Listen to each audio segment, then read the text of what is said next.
Hello, everybody, and welcome to the Common Bridge. We've got a great episode coming up today. It's about infrastructure, and we welcome back to the Common Bridge from Cornell University, Dr. Rick Geddes. He is a professor in the Department of Policy Analysis and Management. He's the founding director of the Cornell program in infrastructure.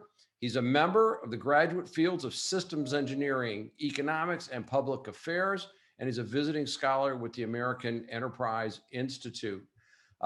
We had the privilege of having Dr. Geddes with us before on the Common Bridge. It was YouTube issue number 1, and it was podcast episode 91, which is season 2, episode 24 from February 28th. Really got a grounding in infrastructure and contracting. Learned a lot about this. I'd invite you all to please subscribe to the podcast on your favorite podcast channel, to the YouTube channel, YouTube TV, Richard Helppie's Common Bridge, and of course at richardhelppie.com. And today we welcome back to the Common Bridge, Dr. Rick Geddes. Rick, so happy that you've spent some time with us today. Thanks for the invitation, Rich. It's great to be back. Great. Well, there's a lot of noise flying around about infrastructure right now. I know people are accustomed to having the titling of bills be misleading. So if you had a chance to look at the current proposal from the Biden administration? So, Rich, I've gotten a general sense of it at a pretty high level. Partly, I think that's because the details of the plan have not yet been released. It's really a broad thought piece, I would say at this point. But what we know, Rich, is that they're proposing a very large federal spend. I think it's $2.2 trillion, so $2.2 thousand billion is a whole lot of federal money to be spending. One of the big things, Rich, in the policy community, of course, is that there's a whole lot of programs and issues rolled into one bill. So not only does it include a whole set of infrastructure sectors, so transportation is there, energy, water, broadband, and other things, it also seems to include a lot of what we would call social program type spending, care for the elderly, other types of care that's normally not considered physical civil infrastructure. I think if you add up the numbers, maybe it's around half is possibly in the bucket of civil infrastructure of some sort. So there's a whole lot in the plan as currently proposed, which I think is sort of complicating the discussion about it a little bit.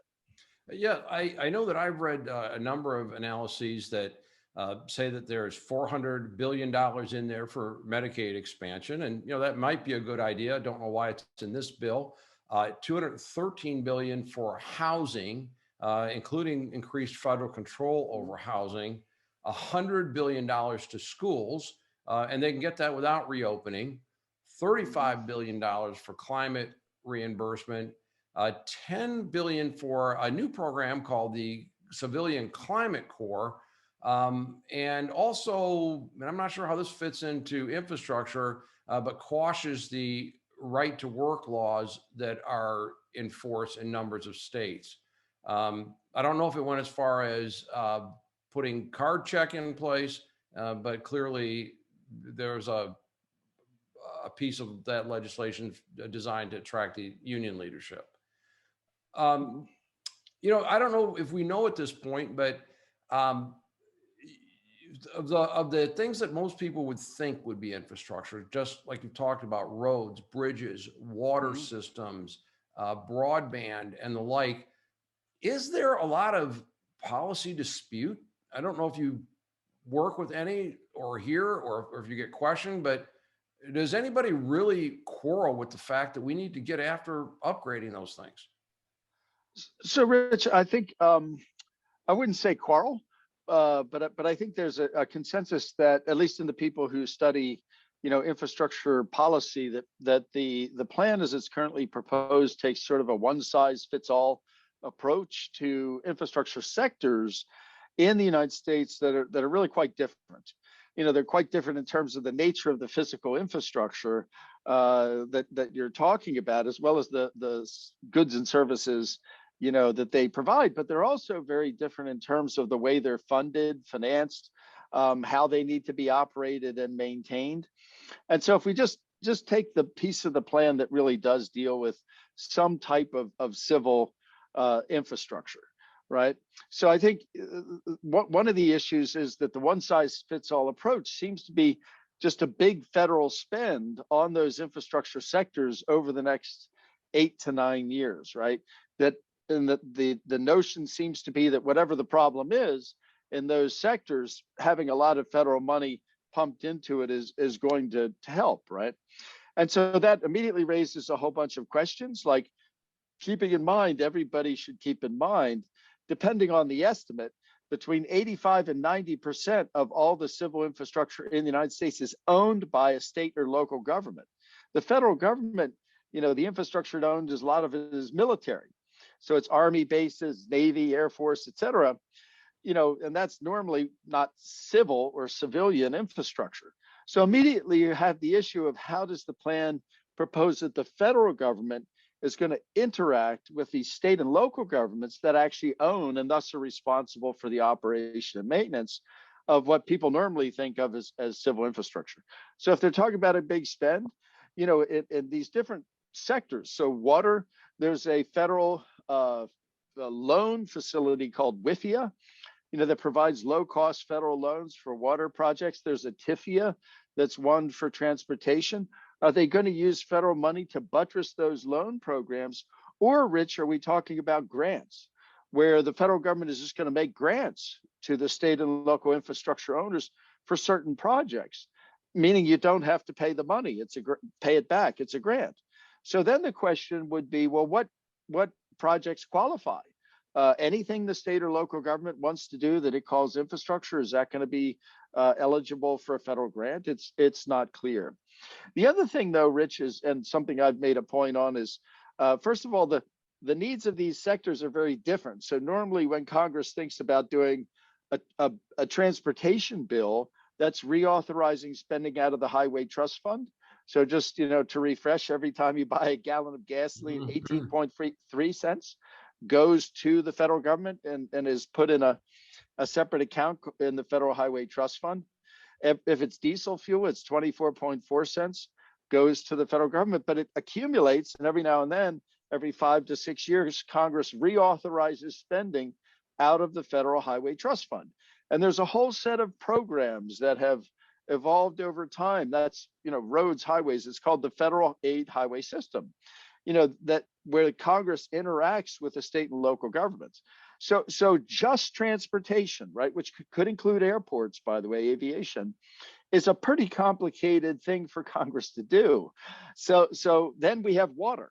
So that's dams, levees, drinking water systems, wastewater treatment systems, what's called storm sewer separation, in the dredging of inland waterways. A lot of that deals with the Army Corps of Engineers, different group, and that's another complicated thing. Different committees in Congress deal with water. And then we have energy, right? As you indicated, a big part of the bill is focused on renewable energy, charging stations, green generating capacity, et cetera.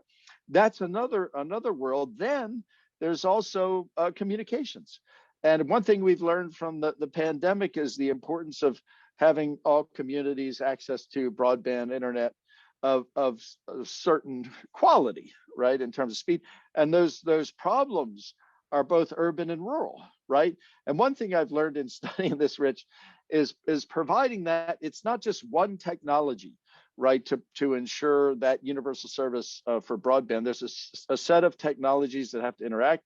It's very complicated to do that. So I think that's a whole nother, set of issues. So the one size fits all approach, I think, could be a little problematic here.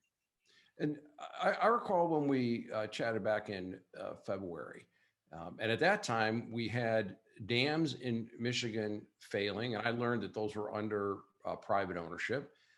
The power grid in California has failed, and people are subject to rolling blackouts, which means they go get generators, which are polluting and very loud. And since you and I have talked, the Texas power grid failed to the point Right. where we had, people for a week in 20-degree temperatures without power, without heat, without Right. running water. I think we're a first world country, at least we still are. And now we've had the water issues down in Florida. Hmm. And I also remember that you educated me, and I'm sure our listeners, about the contracting techniques. Hmm. Instead of having a design and a build as Hmm. separate bids and then leave it up to the state to operate it, but there was a term of art that you said it's design, build, operate, and hand it back. Is there any indication that this infrastructure bill is going to do that technique, which seems a lot more logical than Hmm. the design builds as a separate program? Yeah. So, Rich, your question gets to, I think, a deeper concern about the plan as it's currently proposed. The answer is no. In other words, that's called a DBOM contract, by the way, design, build, operate, maintain. I've written more on that since our conversation. There is some recognition that DBOMs, which are common in other countries, much more common, are a key tool for reducing deferred maintenance.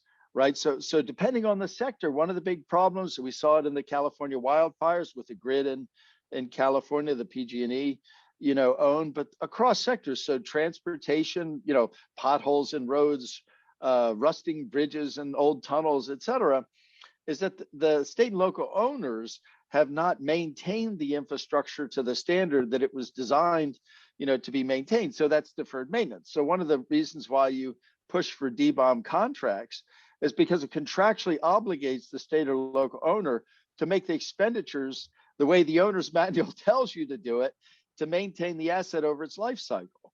And so the concern with the plan as proposed, Rich, is that it doesn't seem to include these policy reforms or policy changes that would reduce deferred maintenance and get us to a place of better operation, more efficient operation and maintenance over time. So this is something I've stressed, Rich, is that the problem the United States faces today is very different from what we faced in 1956 when President Eisenhower passed the bill to create the interstate highway system. At that time, we were designing and constructing and building out new vast networks of infrastructure. But now we did that years or decades ago. Our problem is better operating it, more efficiently operating and taking care of it, meaning maintain it. So we would hope, Rich, that a federal initiative would really recognize the changed nature of the policy problem we face in infrastructure today and do everything it could to encourage and help state or local owners to do a better job of O&M, of Right. operation and maintenance. And that D-bomb makes so much sense. Mm-hmm. And I can liken it to my experience in computer systems. You had someone that comes in and wants to sell you the computer and networking equipment, and they're going to say, Right. here's the spec. They're not going to be responsible for, does the software run on that? And then if there are new requirements for cybersecurity or changes, well, that's not my responsibility either. But I would think that systems integrators would be lobbying like crazy for these DBOM projects Mm-hmm. because they can be held accountable to service level agreements to say you're going to deliver us a dam, a bridge, a power supply that generates this, puts out this kind of carbon footprint, and is going to be good for so many years. It just makes way too much sense. I don't know if you have this insider expertise, but are the lobbyists of the traditional federal contractors uh, more comfortable with the old model of I can have a profitable design contract or I can have a profitable build contract and not have to worry about it?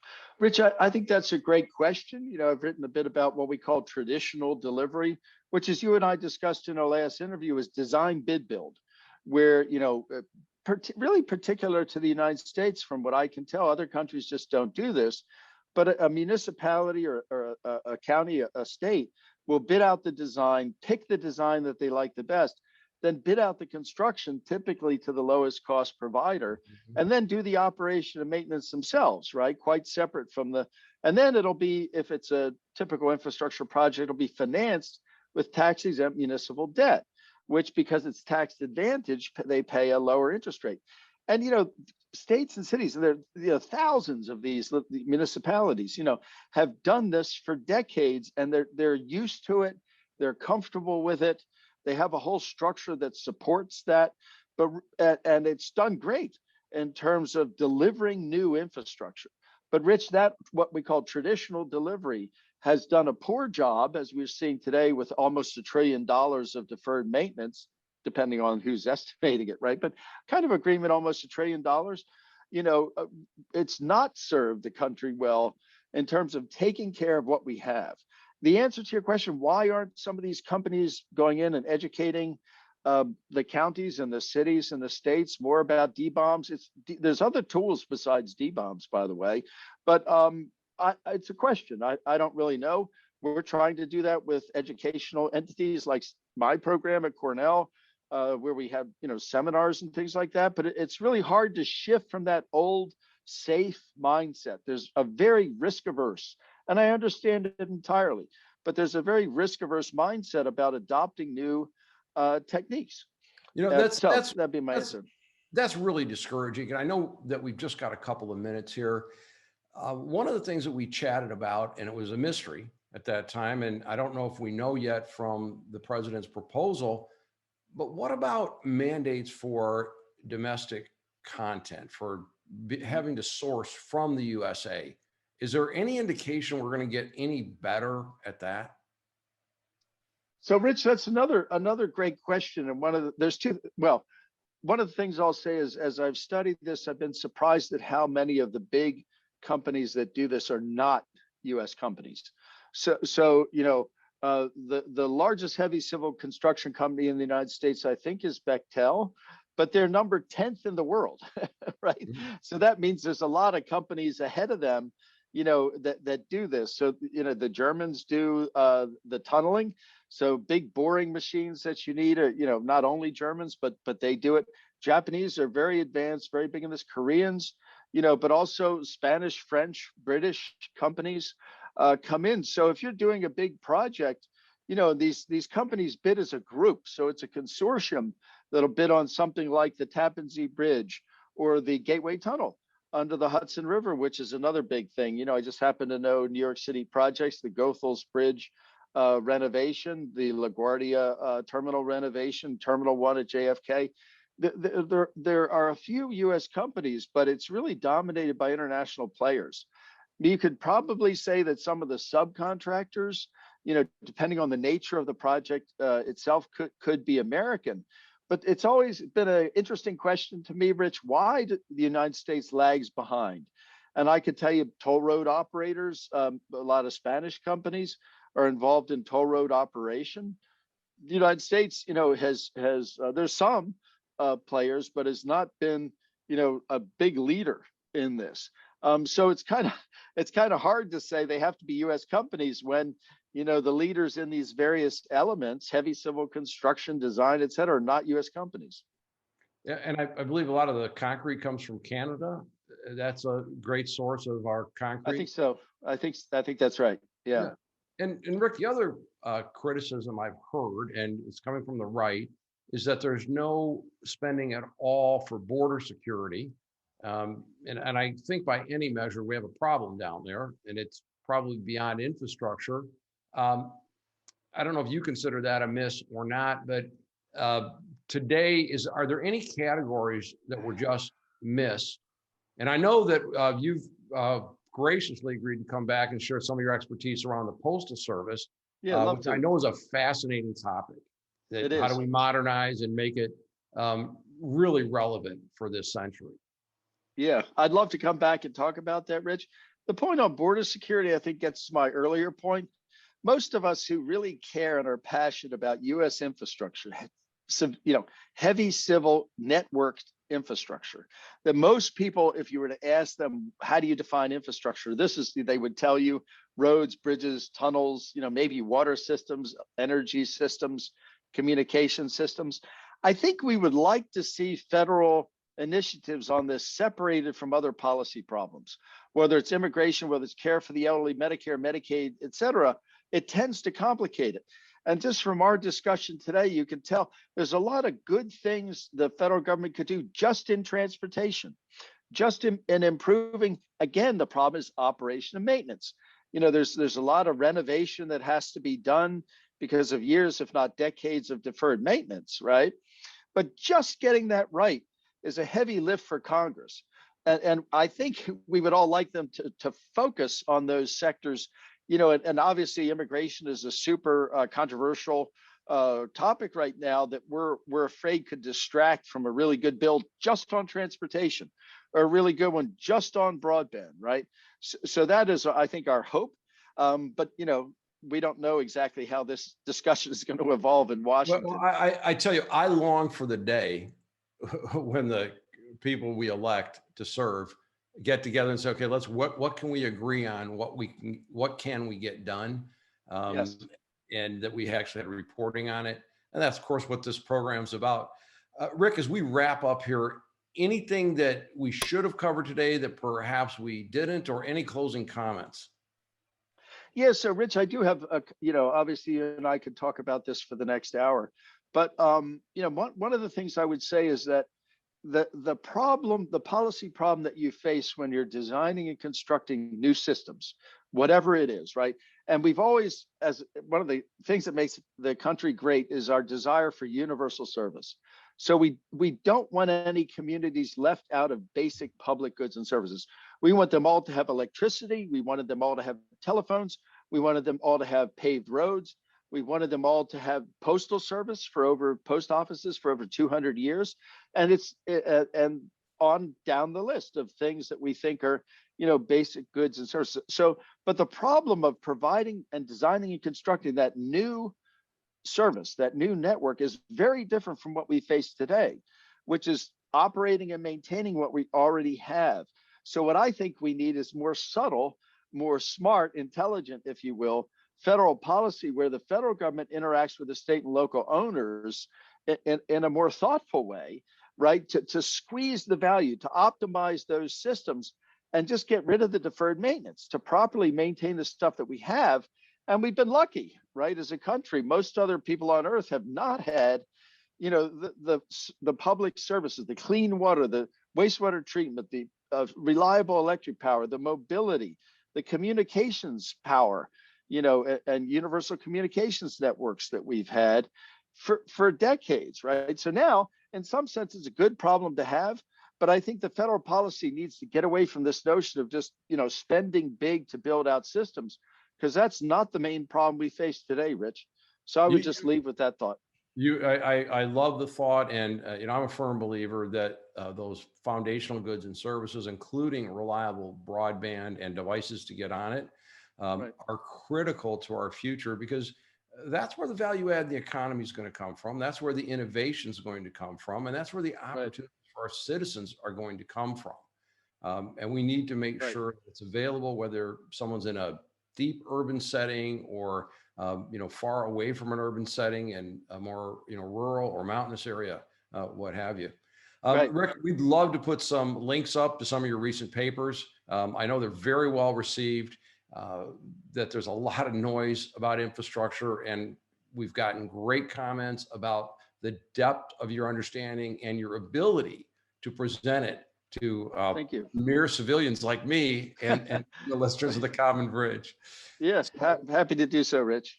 Great. Well, thank you so much. And again, I just want to ask those that are listening, please subscribe to Richard Helppie's Common Bridge on whichever podcast service you use, Richard Helppie's Common Bridge TV on YouTube, and of course, subscribe at richardhelppie.com.